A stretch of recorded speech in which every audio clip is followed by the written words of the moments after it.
Marcus, stop talking. Just stop. Ms. Whitford's voice cut across the classroom like a whip. Her tone was sharp, loud enough for every student to freeze in place. Their pens halted mid-sentence, their eyes slowly drifting toward the back row. Marcus Bennett sat there, posture straight, hands folded on his desk, his voice swallowed before he could even finish a sentence. I'm not going to tolerate another lie, not today. You had all weekend and Monday to turn in that report. So don't stand there and insult my intelligence with made-up stories. The room had gone silent except for the humming of the ceiling fan, which pushed the heavy Virginia air in slow, lazy circles. The stillness was thick, waiting, watching. Marcus's voice, quiet but steady, tried again. Ma'am, I'm not making anything up. I was with my father last night. He had a briefing at Fort Myer, and she stepped forward, her heels clicking sharply against the linoleum floor. Fort Myer?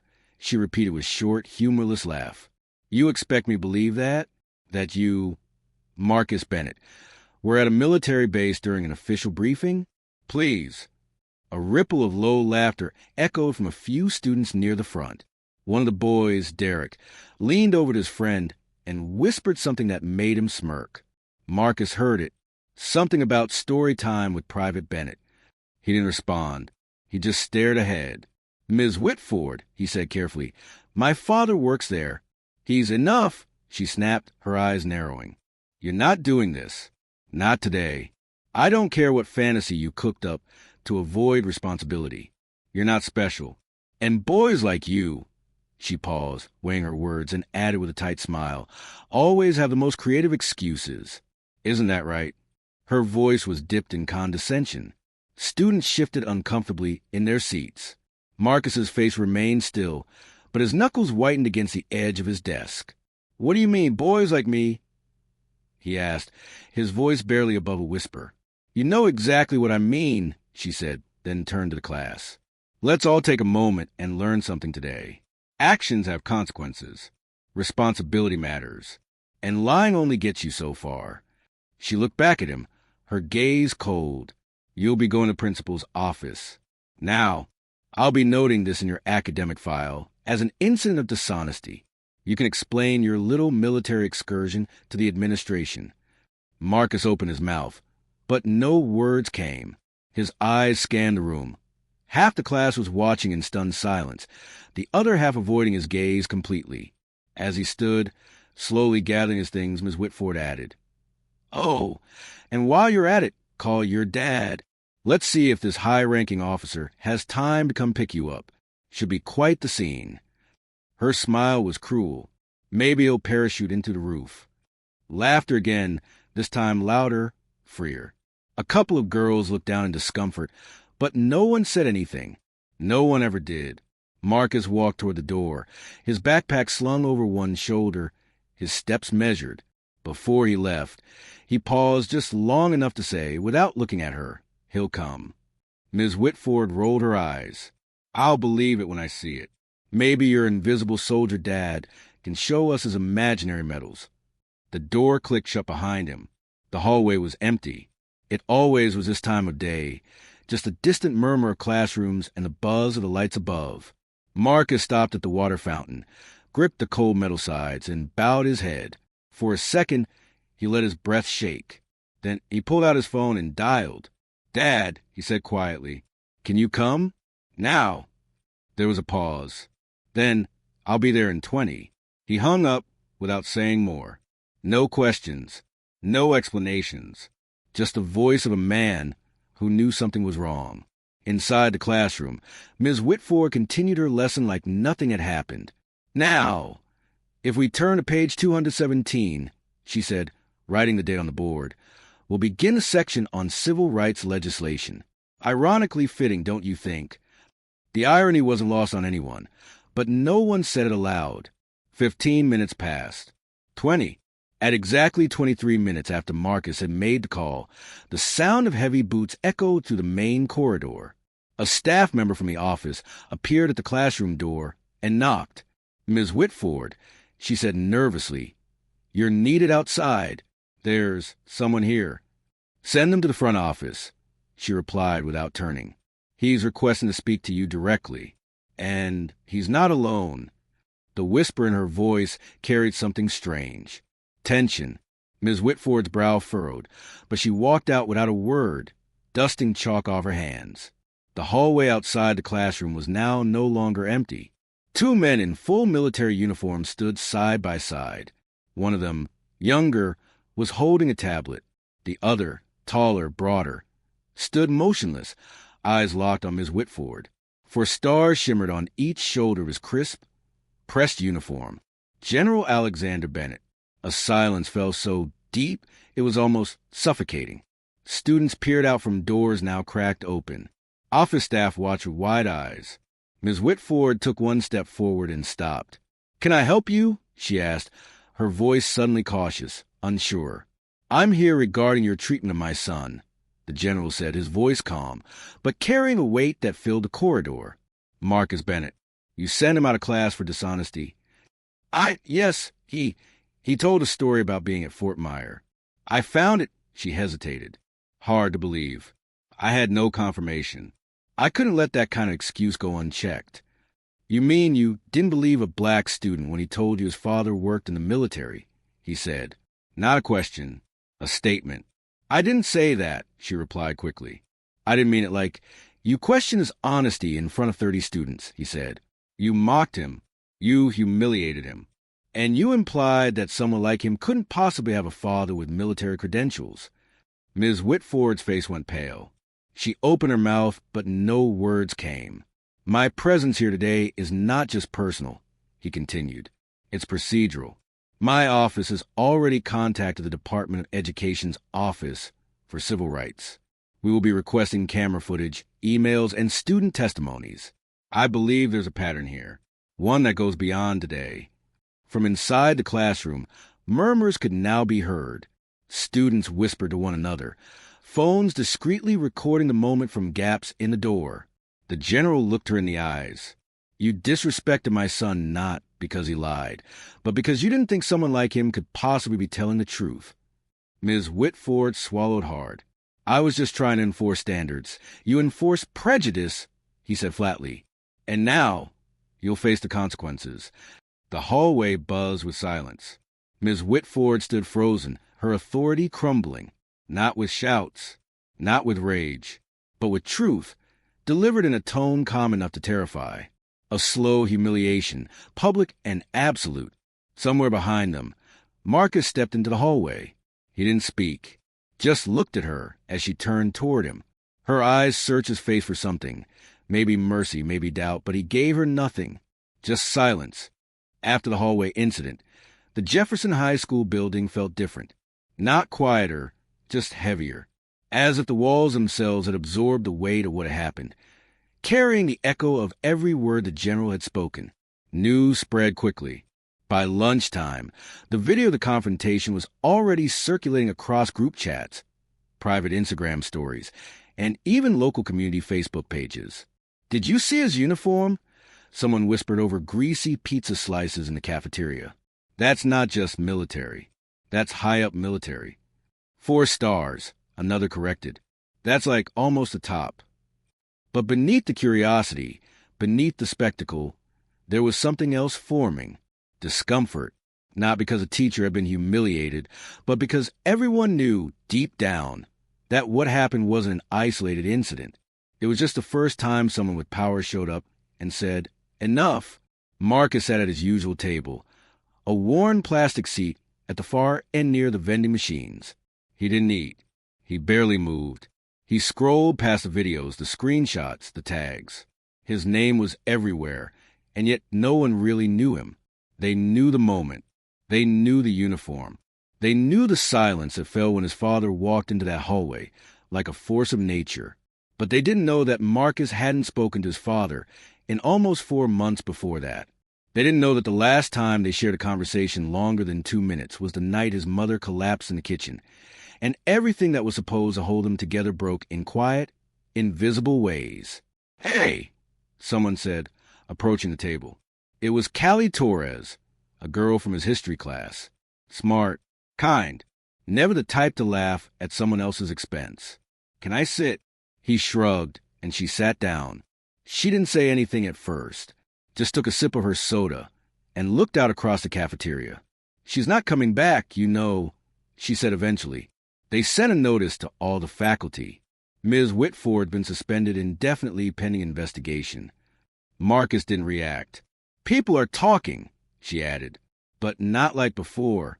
Like, they're not sure if they should be defending her, or if this is just the beginning of something bigger." He finally looked at her. "Why are you telling me?" She hesitated. "Because I saw what she did to you. Today, and before. The way she'd look at you when you raise your hand. The way she'd interrupt you. I should have said something." He studied her for a moment. "Why didn't you?" "Because I didn't want to be next," she admitted, her voice small. "I'm sorry." He nodded once, then looked down at the untouched apple on his tray. Across the cafeteria, Derek watched them. The same boy who'd made the Private Bennett joke. He wasn't laughing now. His leg bounced under the table. His phone kept lighting up with messages he wasn't answering. That afternoon, the school principal, Mr. Halpern, called Marcus into his office. The secretary gave him a strained smile as he passed. The kind that tried to be warm but couldn't quite cover the nervous tension behind her eyes.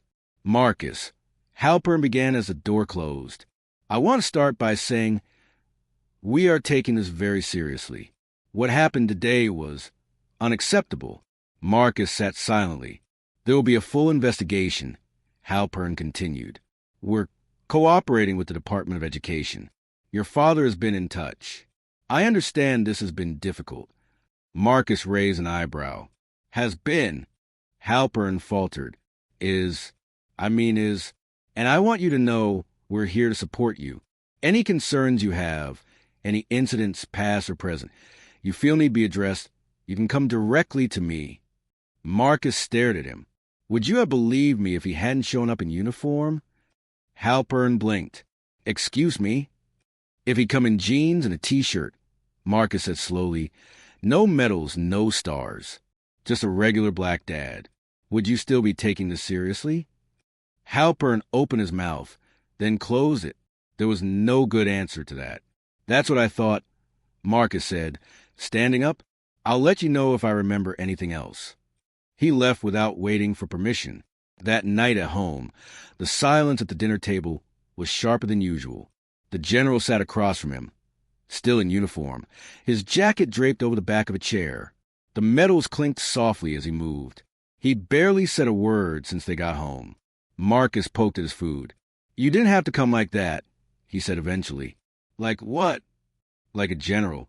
You could have just come as my dad." Alexander Bennett set down his fork. His face remained composed, but his voice lost its usual command. "Would they have listened?" Marcus didn't answer. "I've spent my whole life proving myself in a uniform," his father continued. "And still, the moment someone sees me without it, I'm just another black man. They don't see the medals. They don't see the rank. They see skin. That's why I wore it." Marcus's jaw tightened. "It wasn't about me then. It was about your pride." The general's gaze sharpened. "Don't twist this." "I'm not twisting anything. You haven't been around." "Not really. Not since Mom." He stopped, the words sticking in his throat like glass. The general's expression cracked, just slightly. "I didn't know how to be here after that," he admitted. "I didn't know how to be a father without her." Marcus looked at him, something bitter rising. "So you disappeared into your uniform. And today you came out to defend me, but only because someone attacked your legacy. That's not true, isn't it?" The general didn't respond. The room pulsed with silence. Then, softly, he said, "I failed you. Not today. Before. And I'm trying to fix it." Marcus stared at his plate. "Start by being here. Not just when there's a scandal. Be here when it's quiet. When I need help with homework. When I can't sleep. When no one's watching." Alexander nodded slowly. All right. They didn't finish dinner, but the air between them had shifted. Not healed, but cracked open just enough for something to grow. The next morning, Marcus walked into school with his backpack slung the same way. His hoodie zipped up the same way. But the stares were different. Not pitying, not mocking, just watching. Derek approached him at his locker. He looked nervous. "Hey," he started. I wanted to say sorry for what I said in class." Marcus didn't look at him. "You laughed." "I know. It was messed up. I wasn't thinking." Marcus closed his locker. "You were thinking. You just thought it was funny." Derek flushed. "I didn't know your dad was, you know." Marcus turned to him. "And if he wasn't, would that make it okay?" Derek swallowed hard. "No, I guess not." "Then maybe think harder next time." He walked away without waiting for a response. That afternoon, Ms. Whitford's classroom remained locked. A substitute teacher handed out worksheets, and no one said her name aloud. The school board issued a statement. The district superintendent scheduled a visit. Parents started calling. The silence was breaking. But for Marcus, the noise was only beginning. Because behind all of it, the news, the apology posts, the sudden shift in tone, there was still the question: who do they see when they look at me? A lie? A threat? Or someone whose truth was never small to begin with? As he sat down in history class, the substitute called roll. "Marcus Bennett?" "Here," he said. This time, no one laughed. It had been 4 days since the incident in the hallway, and the storm hadn't passed. It had only grown quieter, deeper. Marcus walked through Jefferson High like a shadow, recognized but still isolated. People glanced his way, nodded with awkward respect. Some murmured polite greetings they never used before, but the air was still heavy, still full of something unsaid. At home, the silence between him and his father had changed. It wasn't cold, but it wasn't warm either. It was careful.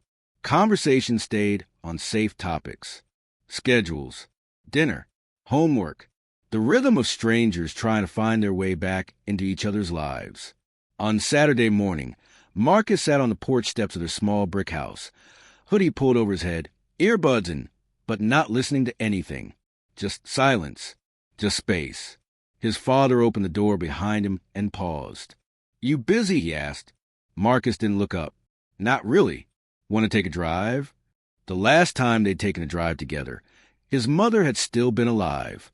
It was just a trip to the grocery store, but she'd made them laugh the entire ride by singing off-key to 90s R&B, tapping the dashboard like it was a drum set. That was almost a year ago. Marcus stood slowly. "Yeah, okay." They drove in silence for the first 10 minutes. Through Arlington's quiet streets, past the park they used to visit, past the bookstore she used to love. Everything looked the same, but felt hollow. Finally, his father spoke. "Do you know why I came to the school in uniform?" Marcus exhaled through his nose. "Because you wanted to make a statement." "No," the general said. "Because I didn't know any other way to reach you." Marcus turned to him, confused. "What are you talking about?" "When your mother died," his father said slowly, eyes on the road, "I fell apart, but I didn't scream. I didn't cry in front of anyone. I just went quiet. I thought if I kept moving, kept working, it would hurt less. But all I did was disappear." Marcus stared out the window. "You were gone for 2 weeks after the funeral. You didn't even say goodbye." "I know," his father replied. "That was a mistake. I thought I needed to be strong. I thought grief was a weakness, especially in front of you." "I didn't need strong," Marcus said, his voice tightening. "I needed my dad." The car rolled to a stop at a red light. The general looked over at him. "And I didn't know how to be one without her. Every part of this house, of you, of me, reminded me of her. I felt like if I stood still, I'd fall apart." Marcus finally turned to him, something breaking open inside. "Do you know how many nights I sat in my room, waiting for you to knock? You'd come home late, and I'd listen for your footsteps, thinking maybe tonight you'd check on me. You never did." His father's grip on the wheel tightened. "I was wrong. I thought I was protecting you by not showing you how broken I was.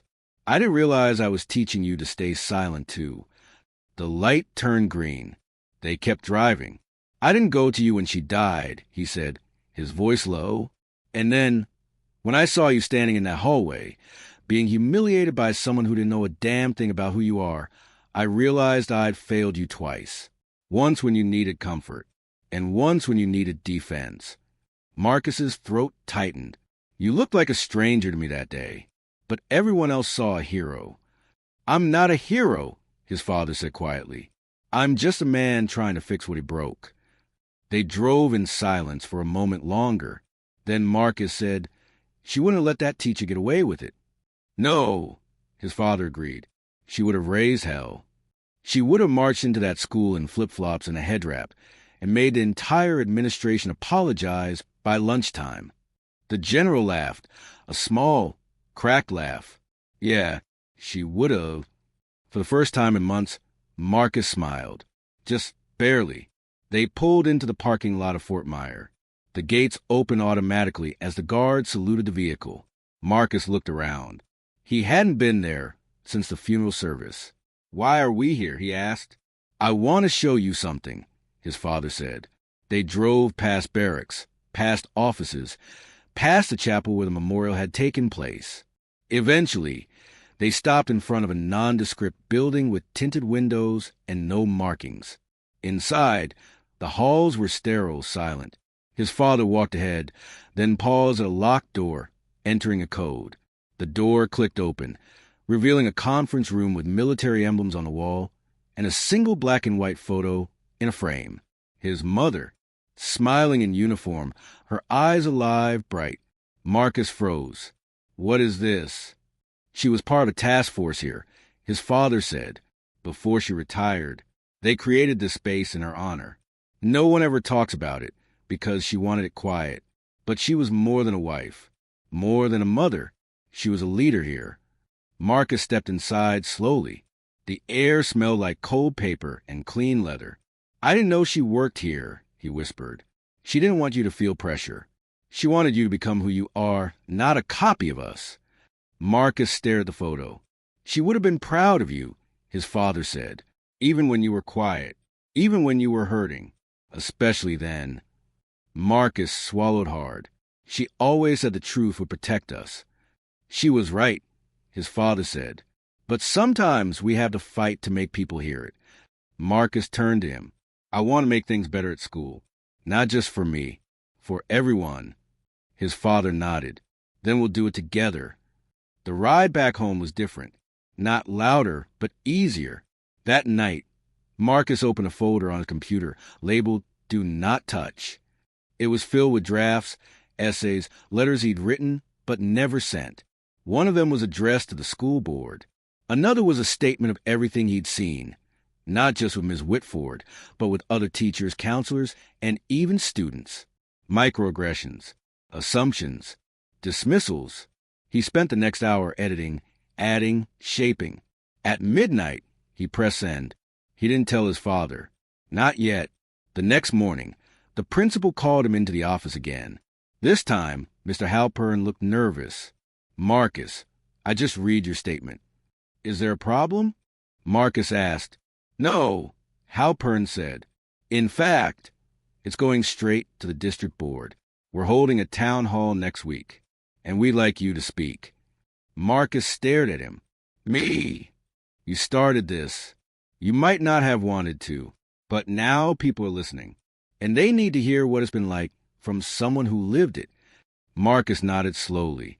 For the first time in a long while, he didn't feel small. He felt seen. As he walked out of the office, he passed the history classroom. The lights were off, the door still locked. But for the first time, he didn't look away.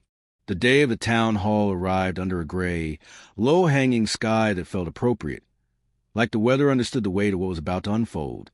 Marcus stood at the back of the school auditorium, watching folding chairs filled with parents, teachers, students, and members of the school board, some of whom he'd only ever seen in tiny headshots on the school website. The principal hovered near the stage, checking notes and whispering last-minute instructions to staff, while quiet but spread through the room like static. There was no hiding anymore, no pretending it had all been a misunderstanding. What happened in that classroom wasn't just a single act of cruelty. It had revealed something deeper, a crack in the foundation. Marcus had barely slept the night before. His speech was printed, folded in his pocket, but he wasn't sure he'd even need it. Words had been building inside him for months, years maybe, waiting for this moment. His father arrived quietly, in plain clothes this time. No medals, no stars, just a black button-down and tired eyes.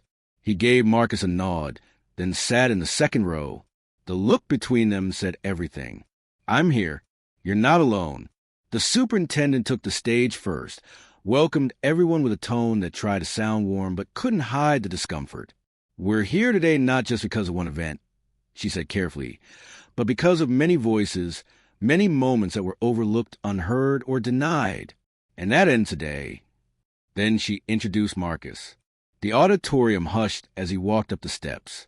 His footsteps felt heavier than they should, like each one was dragging not just his own pain, but the weight of every student who'd been dismissed, mocked, or erased. He stood behind a microphone and looked out at a sea of unfamiliar faces, some curious, some skeptical, some just waiting to be told what to think. He didn't look at his notes. I'm not here to destroy anyone's reputation, he began, voice clear, steady. I'm not here because I want revenge. I'm here because what happened to me is not rare. It's just the first time someone important showed up to see it. A murmur moved through the crowd, quickly silenced. My name is Marcus Bennett. I'm 15. I get good grades. I sit in the back of class because I don't like drawing attention. I love history. I used to love school, and I'm black. He paused. That last part, being black, is the only part some teachers seem to notice first. Eyes shifted in the crowd.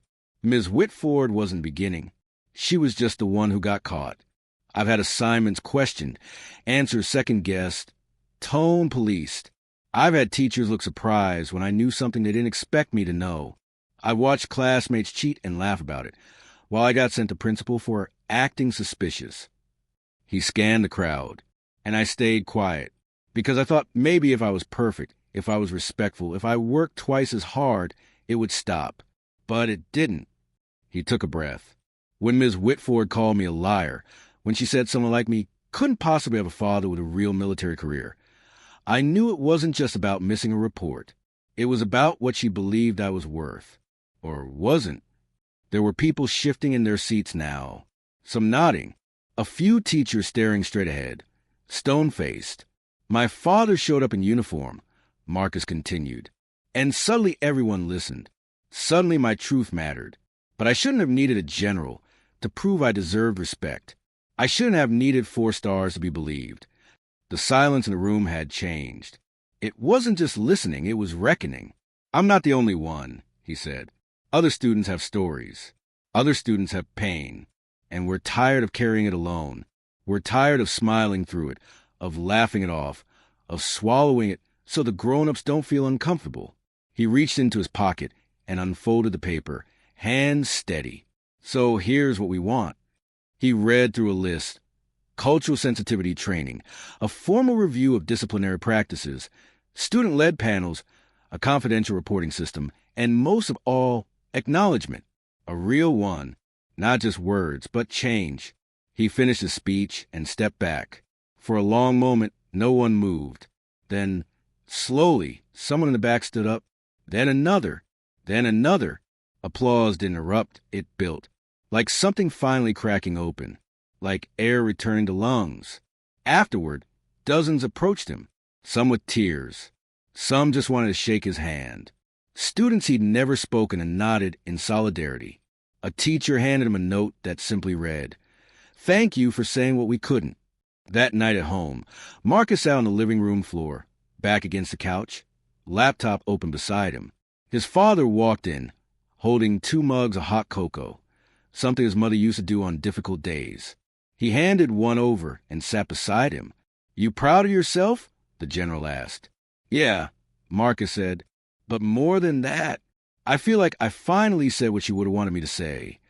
She would have cheered so loud, they'd have to escort her out of the auditorium. His father smiled. They sat in silence for a while. No TV, no distractions, just a weight of what had been done, and a quiet hope of what could come next. On Monday, Marcus returned to school. No cameras, no buzz, just the usual hallway chatter and the scent of cafeteria pizza. But things had changed when he walked into his new history class. Same subject, different teacher. Students looked up and didn't look away. Some smiled, some nodded. One even said, "Hey, Marcus," like it was the most natural thing in the world. And for the first time, the substitute handed him a syllabus and said, "Glad to have you." That was it. No sarcasm, no suspicion, just words. Simple, honest. Marcus sat down in the front row. Spring arrived slowly that year, like it was cautious, testing the air before fully settling in. Trees around Jefferson High began to bloom in soft pinks and pale greens, a quiet reminder that seasons change, whether people are ready or not. Marcus walked through the school courtyard during lunch, not to hide, but just to breathe. He'd stopped eating alone, not because he'd been forced to, but because the walls he used to build around himself were starting to lower brick by brick. Callie now sat with him most days, along with a few others who used to be just background faces. They didn't talk about what happened anymore. They didn't need to. The school had begun rolling out the new equity program. Teachers were attending monthly training sessions led by an outside civil rights organization. Student leaders, Marcus among them, had helped design anonymous feedback forms and a mentorship initiative for incoming freshmen. It was small, still early, but it was real. Change had stopped being a promise and started becoming policy. One morning, Principal Halpern invited Marcus to his office, not because he was in trouble, but because a reporter from the local paper wanted to do a story on the school's new direction. "Only if you're comfortable," Halpern said, hands clasped nervously.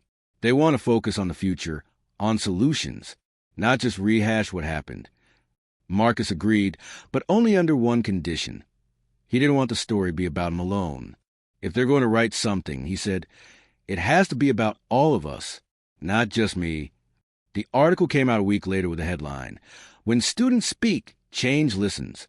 It featured quotes from multiple students, including Marcus, and highlighted the reforms taking place. His father left the article folded on the kitchen counter one morning with a note scribbled on a post-it. "Your mother would have framed this." At home, the air had softened. They didn't talk about grief every day, but it didn't loom unspoken like it used to. Some nights they'd cook dinner together, laugh at old photos, or sit side by side with music playing low in the background. Once, his father even asked him for help writing a speech. "You've got a better voice than I do now," he said with a small smile. Marcus shrugged. "I had a good teacher." They both knew he wasn't talking about school. The locked classroom where Ms. Whitford once ruled remained empty for the rest of the semester. Eventually, her name was removed from the faculty page. The district released a formal statement about her conduct and confirmed her resignation. There was no fanfare, no scandal headlines, just an ending, and sometimes that's enough. The school year rolled toward its final weeks, and with it came the closing assembly. Marcus sat near the back of the auditorium, hoodie pulled halfway up, not to hide, but because it was comfortable now, familiar. The principal took the stage and spoke about growth, about listening, about responsibility. "We don't become better by pretending we've never failed," he said. "We become better by learning from the people brave enough to tell us the truth." Students clapped politely. A few teachers looked over at Marcus, this time with respect that wasn't forced. After the assembly, Marcus stood alone near the doors, watching people stream out. His father appeared beside him. "You ready?" he asked. Marcus nodded. "Yeah, I think I am." They walked outside together, past the flagpole, past the front office windows, past a place where, not so long ago, everything changed with the swing of a door and a few simple words. The air smelled like grass and chalk and beginnings. Marcus glanced up at the sky, felt the warmth of the sun on his face, and realized something that settled quietly in his chest. This wasn't about winning. It was about being seen, being heard, being believed, and that finally was enough. Thank you for listening all the way to the end. It means more than you know.